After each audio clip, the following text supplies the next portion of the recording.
राधे राधे। धर्मराज युधिष्ठिर कहने लगे कि हे भगवान श्री कृष्ण, अश्विन कृष्ण एकादशी का क्या नाम है, इसकी विधि तथा फल क्या है, सो कृपा करके कहिए। भगवान श्री कृष्ण कहने लगे कि इस एकादशी का नाम है इंदिरा एकादशी। यह एकादशी पापों को नष्ट करने वाली और पितरों को अधोगति से मुक्ति देने वाली होती है। तो हे राजन, ध्यानपूर्वक इसकी कथा सुनो। इसको सुनने मात्र से ही वाजपेय यज्ञ का फल मिलता है।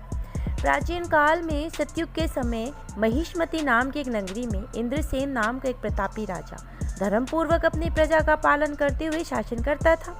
वह राजा पुत्र पौत्र धन आदि से संपन्न और विष्णु का परम भक्त था। एक दिन जब राजा सुखपूर्वक अपनी सभा में बैठा था तो आकाश मार्ग से महर्षि नारद उतरकर उनकी सभा में आए। राजा उन्हें देखते ही हाथ जोड़कर खड़े हो गए, विधि पूर्वक आसन और अर्घ्य दिया।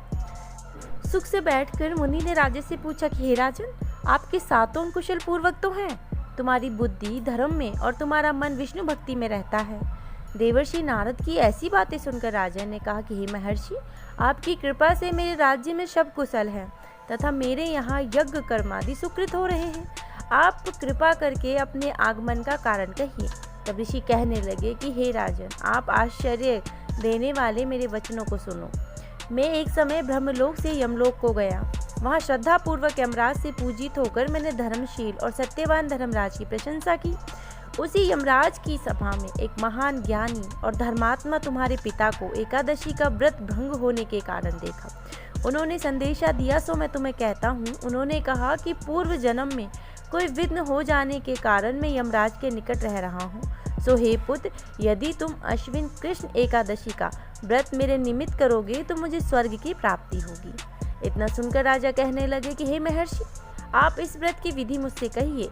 नारद जी कहने लगे, अश्विन माह की कृष्ण पक्ष की दशमी के दिन प्रातःकाल श्रद्धा पूर्वक स्नान ध्यान से निवृत्त होकर पुनः दोपहर को नदी में जाकर स्नान करो। फिर श्रद्धा पूर्वक पितरों का श्राद्ध करो और एक बार भोजन करो।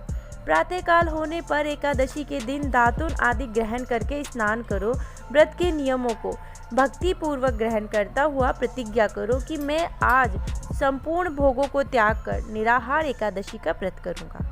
तो हे अच्युत, हे पुंडरीकाक्ष, मैं आपकी शरण में हूँ, आप मेरी रक्षा कीजिए। इस प्रकार नियम पूर्वक शालिग्राम की मूर्ति के आगे विधि पूर्वक श्राद्ध करके योग्य ब्राह्मणों को फलाहार का भोजन कराएं और दक्षिणा दें। पितरों के श्राद्ध से जो बच जाए उसको सूंघकर गऊ को दे तथा धूप दीप गंध पुष्प नैवेद्य आदि सभी सामग्री से ऋषि भगवान का पूजन करें। रात में भगवान के निकट जागरण करें। इसके पश्चात द्वादशी के दिन प्रातःकाल होने पर भगवान का पूजन करके ब्राह्मणों को भोजन कराएं। भाई बंधु स्त्री और पुत्र, आप सब भी मौन होकर भोजन करें।